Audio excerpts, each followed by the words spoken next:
오늘 4단원 마지막 시간에는 이야기를 꾸며 책을 만들어 보도록 하겠습니다. 근데 우리가 이야기를 새로 꾸미는 것은 아니고요. 이야기의 구성 요소 중에서 이 인물의 성격을 바꾸어서 이야기 꾸미려고 하고 있죠. 그래서 여러분 지난 시간에 선생님이 예고했듯이 4단원에서 배웠던 3가지 이야기 중에서 어떤 이야기를 한번 바꿔볼지 생각을 미리 했는지 모르겠어요. 근데 내가 이 3개 중에서 좀 바꾸는 거를 못하겠다. 뭘 정할지 모르겠다라고 하면 다른 여러분들이 알고 있는 다른 이야기를 바꿔도 괜찮습니다. 자, 146쪽에 이 친구들이 대화를 나누고 있는데 한번 읽어보면서 어떤 식으로 바꾸면 되는지 한번 예를 살펴보도록 할게요. 자, 첫 번째 친구는 사라 버스를 타다에 등장하는 사라를 성격을 바꾸려고 하나 봐요. 소심한 성격이었다면 이야기에 나온 사건이 달라졌을 것 같아. 그렇겠죠? 이렇게 사라 성격을 바꿔서 이야기를 꾸며볼 거야. 사라는 원래 소심한 성격이 아니고 호기심도 강하고 좀 잘못되어 있는 것에 대해서 용기 있게 나설 줄 아는 그런 아이였잖아요. 근데 이 친구는 소심한 성격으로 바꾸겠대요. 자, 두 번째 친구는 우진이는 정말 멋져 해서 승현이 나였죠. 그죠? 승현이가 솔직한 성격이라면 어떻게 바뀔까? 그래서 이렇게 솔직한 성격으로 바꿔서 이야기를 꾸민다고 하네요. 승현이는 솔직하지 않고 좀 자기의 생각이나 기분을 솔직하게 표현하지 못했었어요. 조금 소심하기도 했고요. 그죠? 솔직하게 바꿔본대요. 마지막 친구는 젓가락 달인 이야기를 바꿔보려고 하나 본데 우봉이의 성격 어땠었죠? 우봉이의 성격은 굉장히 성실하고 목표를 가졌으면 그 목표를 이루기 위해서 열심히 노력하는 그런 성격을 가졌었잖아요. 어떻게 바뀔지 이 친구가 이렇게 이야기를 하겠죠? 자, 이것처럼 여러분들 먼저 이 표에 꾸몄을 이야기 제목을 하나 정해서 써보고요. 자, 성격을 바꾸고 싶은 인물을 정해야겠죠? 이 친구들처럼 이야기에 등장하는 인물 1명을 바꿔도 되고 뭐 2명 이상 바꿔도 당연히 됩니다.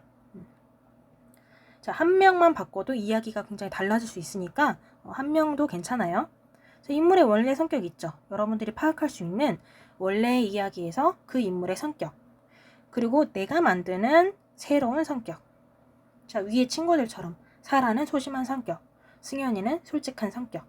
이렇게 여러분들이 바꿀 인물의 성격을 적어보세요. 그러고 나면 옆에 생각금으로 정리해봅시다 라고 나와 있는데요. 이것도 새로운 게 아니고요. 자, 인물 여기에다가 방금 146쪽 맨 마지막에 했던 새로운 성격을 적어보면 돼요. 자, 예를 들어서 아까 두 번째 친구 승현이 성격 바꾸잖아요. 승현이는 솔직한 성격으로. 그렇죠? 이런 식으로 인물의 성격을 써주면 됩니다. 인물을 성격을 어떻게 바꿀지 써주면 되고요. 배경은 원래 이야기 그대로 써도 될 것 같고요. 당연히 바꿔도 될 것 같아요. 여러분들이 이야기 전개에 좀 바꿀 필요가 있다라고 한다면 한번 바꿔보세요. 시간이든 장소든. 자, 사건은 줄거리를 한번 쓴다고 생각하고 내가 인물의 성격을 이렇게 바꿨을 때 어떤 일이 벌어진다 라고 간단하게 써볼게요. 자, 그리고 이야기 제목 빈칸으로 되어 있네요. 이게 무슨 뜻이에요? 이야기 제목도 원래 제목과 다르게 여러분들이 바꿀 수 있다는 뜻이겠죠? 자, 넘어가 볼게요. 그리고 나서 이야기책을 본격적으로 만들기 전에 이야기를 그래도 한번 써봐야 되잖아요. 이렇게 한번 써본다고 생각하고 쭉 적어보도록 할게요. 자, 밑에 보면 실제로 있는 일 같이 생각하도록 이야기를 자연스럽게 꾸몄어요. 그리고 이야기를 바꿀 때에는 인물, 사건, 배경 이 3가지가 서로 어울리게 바꿔야 해요.